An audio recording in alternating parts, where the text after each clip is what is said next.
বন্ধুরা, আজকে একটা নতুন গল্প নিয়ে আসলাম তোমাদের মাঝে। এটা সত্য এবং বাস্তব জীবনের ঘটনা। শেষ পর্যন্ত শোনার অনুরোধ রইল। শুনলে তোমার মধু চলে আসবে। দেরি না করে চলো শুরু করা যাক। রাত যখন গভীর হল, তখন আমি স্যারের রুমে দরজা খুলে আস্তে আস্তে স্যারের রুমে প্রবেশ করলাম। স্যারের রুমে প্রবেশ করে স্যারের মায়াবী চেহারাটা খুব ভালোভাবে দেখতে শুরু করলাম। হঠাৎ করে অনুভব করলাম স্যার ঘুম থেকে উঠে স্যার তার নিজের রুমে আমাকে দেখে কিছুটা ভয় পেয়ে গেল। তারপর স্যার আমাকে বলল, সাইমা, তুমি এখানে কি করো? এ কথা বলার সাথে সাথে অন্যরকম দৃষ্টিতে আমার দিকে চেয়ে রইল। সেদিন রাতে মূলত স্যারের এখানে আমি একটা শর্ট জামা পরে গিয়েছিলাম। আমি বললাম, স্যার, আপনি কি বোঝেন না এত রাতে একটি মেয়ে আপনার এখানে কেন এসেছি? তারপর স্যার বলল, ও সাইমা, বুঝতে পেরেছি। কিছুক্ষণ পর আমি অনুভব করলাম কেউ যেন আমাকে পিছন থেকে ধাক্কা মেরে খাটের উপর ফেলে দিল। ধাক্কাটা এমনভাবে দিয়েছিল আমি খাটের উপরে পড়ার সাথে সাথে মাথাটা কেমন জানি চক্কর মেরে আমি পড়ে গেলাম। তারপর স্যার আমার সাথে যাক ওর বন্ধুরা তা শুনলে বন্ধুরা তোমাদের মাথা ঘুরে যাবে। বন্ধুরা, গল্পটি অনেক ইন্টারেস্টিং। আশা করি তোমরা পুরো গল্পটা শুনবে। তবে গল্পটি শোনার পূর্বে তোমাদের নিকট আমার ছোট্ট একটি অনুরোধ, তোমরা সকলেই আমার চ্যানেলটি সাবস্ক্রাইব করে আমাকে সাপোর্ট করবে। হ্যালো বন্ধুরা, আমি শামিমা আক্তার পুতুল, আমার ডাকনাম পুতুল। আমার বর্তমান বয়স 25। আজকে আমি তোমাদের মধ্যে যে গল্পটি বলবো, তখন আমার বয়স ছিল মাত্র 14। আমি তখন ক্লাস 8-এ পড়ি। আমার বাবা একজন ব্যবসায় কাজে তিনি প্রায় বেশিরভাগই দেশের বাইরে থাকতেন। আমার মা একজন গৃহিণী। আমি পড়ালেখায় খুব একটা ভালো ছিলাম না, তাই আমার মা বাবা ঠিক করল আমার জন্য বাড়িতে একজন লজিং মাস্টার রাখবে, যে নাকি সবসময় আমাকে পড়ালেখা করাবে, সবসময় আমাকে দেখাবে। আমার মা বাবার সিদ্ধান্ত অনুযায়ী আমার জন্য বাড়িতে একজন লজিং মাস্টার রাখল। লজিং মাস্টারটি দেখতে খুব হ্যান্ডসাম, অনেক সুন্দর ফর্সা, তবে একটু লাজুক টাইপের। লজিং মাস্টারকে দেখে আমার খুব পছন্দ হয়েছে এবং প্রকৃতপক্ষে সে খুব মেধাবীও বটে। সে সায়েন্স থেকে ইন্টারমিডিয়েট পাশ করেছে। গ্রামের বাড়ি মহিষাদল এলাকায়, বিদায় শহরে পড়ালেখা করার জন্য সে আমাদের এখানে এসেছে। আমরা শহরে থাকি, আর আমরা যে শহরে থাকি সে শহরে এসে একটি ইউনিভার্সিটিতে পড়ালেখা করছে। প্রথমত সে মেসে থাকত, তারপর আমার আম্মু আব্বুর সিদ্ধান্ত অনুযায়ী সে আমাদের পাশেই আমাদের গেস্ট রুমে থাকে। আমার আব্বু তো বাড়িতে থাকত না, ব্যবসার কাজে ব্যস্ত থাকত। আমাদের বাসায় কোনো পুরুষ লোক ছিল না। আমাদের বাসার লজিং মাস্টার কাজ ছিল আমাকে পড়ানো আর টুকটাক বাজার সদাই করা, আর তার নিজের পড়ালেখা। ওহো বন্ধুরা, তোমাদেরকে তো আমি আমার লজিং মাস্টারের নাম বলতে ভুলে গেছি। তার নাম হচ্ছে আদিলুর রহমান। অত্যন্ত সহজ সরল একটা লোক, কথা খুব কম বলে, কিন্তু প্রচণ্ড মেধাবী। যাই হোক বন্ধুরা, সে প্রতিদিন আমাকে পড়ায়। আমিও খুব মনোযোগ সহকারে পড়ি। আসলে তার পুরনো কৌশল অত্যন্ত চমৎকার ছিল। আমি দুর্বল ছাত্র ছিলাম, তারপরও আমি তার পড়ানোর কৌশল খুব সহজেই বুঝতে পারতাম। এইভাবে পড়তে পড়তে আমি প্রায়ই আমার লজিং মাস্টারের নিক 2 থেকে 3 মাস বললাম, মোটামুটি আমি অনেকটা এগিয়ে গেছি। তারপর এর ফলে কি বলবো তোমাদেরকে বন্ধুরা, আমার লজিং মাস্টারকে দেখে আমার খুব ভাল লেগে যায়। আর সবচেয়ে বড় কথা হচ্ছে আমি তারে এখানে 3 থেকে 4 মাস পড়লাম। এই 3 থেকে 4 মাসের ভিতরে আমি তাকে যতটুকু চিনলাম, সে কোনোদিন একটি সেকেন্ডের জন্য আমাদের দিকে বাজে নজরে থাকা হয়নি। আস্তে আস্তে কেমন করে যান আমি আমার লজিং মাস্টারের প্রেমে পড়ে যাই। কিন্তু আমি তো মাত্র ক্লাস 8-এ পড়ি। সে কি আমাকে গ্রহণ করবে? আর তাছাড়াও তাকে আমি বলতে দ্বিধা বোধ করছি, কারণ সে তো আমার চাইতে বয়সে অনেক বড়। যতই দেখছি তাকে, ততই তার প্রেমে পড়ে যাচ্ছি। কি করব বুঝতে পারছিলাম না। বয়স কম ছিল, তাই ভেবে পাচ্ছিলাম না কি করব। আবেগী মন ছিল তখন বন্ধুরা আমার। কিন্তু লজিং মাস্টারকে তো আমার খুব পছন্দ হয়েছে। যেভাবেই হোক তাকে আমার প্রেমের ফাঁদে ফেলতে হবে। যে কোনো কিছুর বিনিময়ে হোক আমি তাকে চাই। বয়স তখন 14 আমার। রঙিন স্বপ্ন, রঙিন সব কিছু। যেদিকেই তাকাই শুধু রঙিন রঙিন মনে হয়। রাতে পড়তে বসে শুধু স্যারের কথাই মনে পড়ে। কি করে বুঝতে পারছি না। কিভাবে স্যারকে বলি, স্যারকে কিভাবে আপন করে পেতে পারি, এই চিন্তা করতে করতে হঠাৎ করে মাথার মধ্যে একটা আইডিয়া এলো।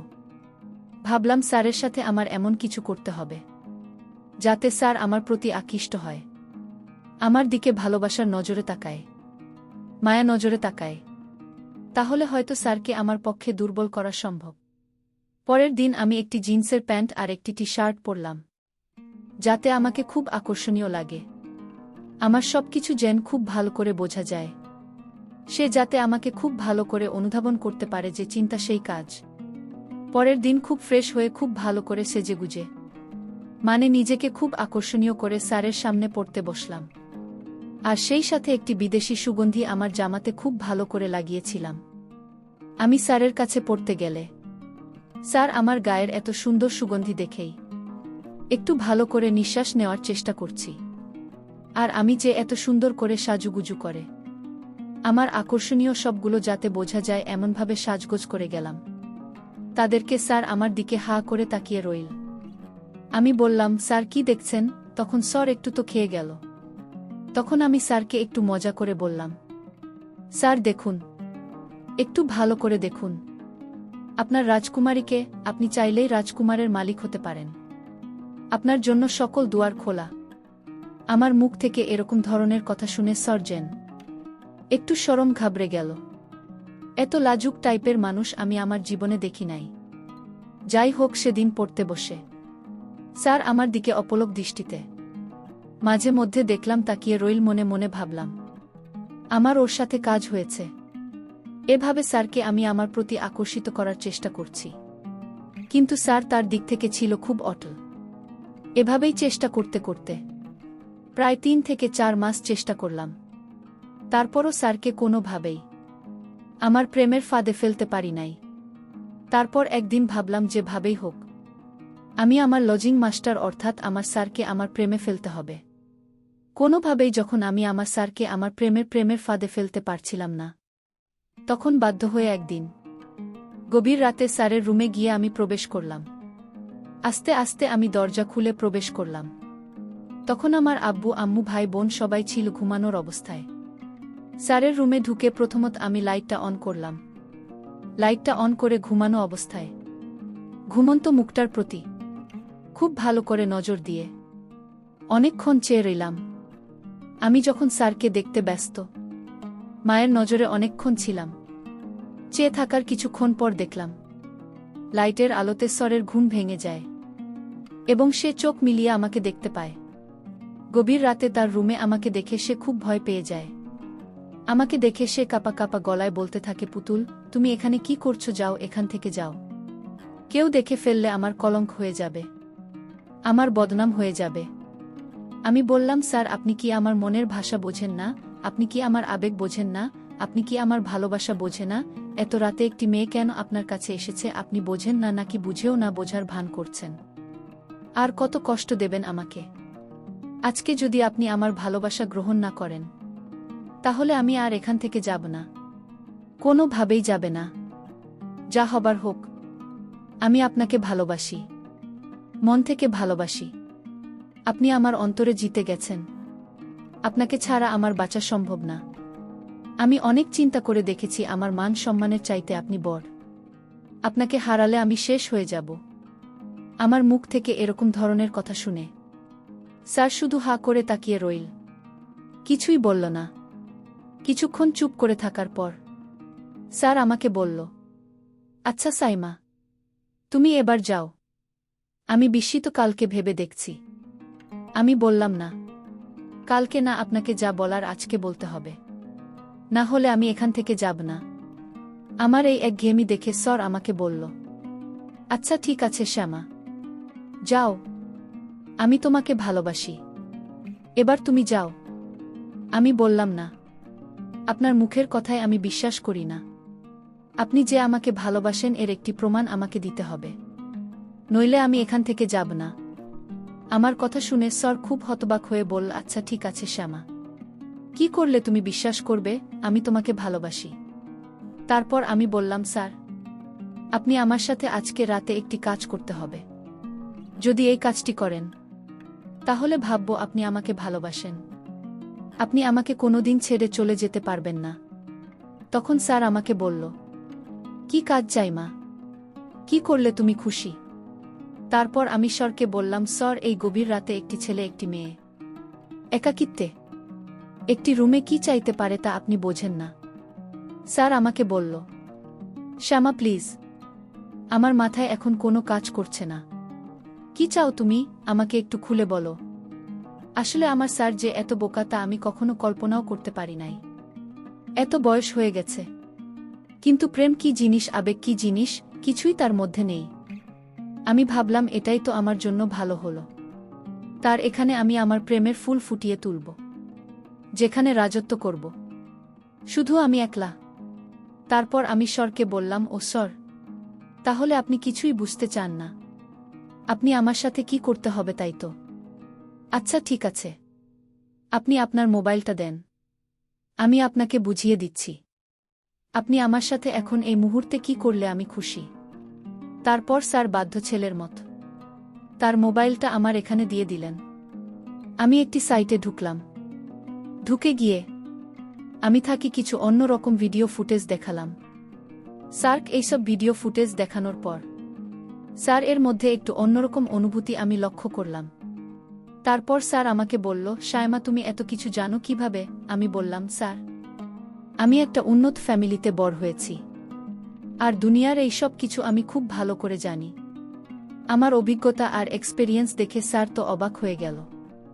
তারপর আমি স্যারকে বললাম, স্যার, আর একটা মজার জিনিস পেয়েছি, প্লিজ স্যার এটা একটু দেখুন। স্যার এটা প্রথম 2-4 মিনিট খুব ভালো করে মনোযোগ সহকারে দেখুন। দেখার পর দেখি স্যারের অবস্থা একেবারে খারাপ হয়ে গেল। আমি বুঝতে পারলাম না এত একটা শান্ত মানুষ কিভাবে অশান্ত হয়ে উঠল।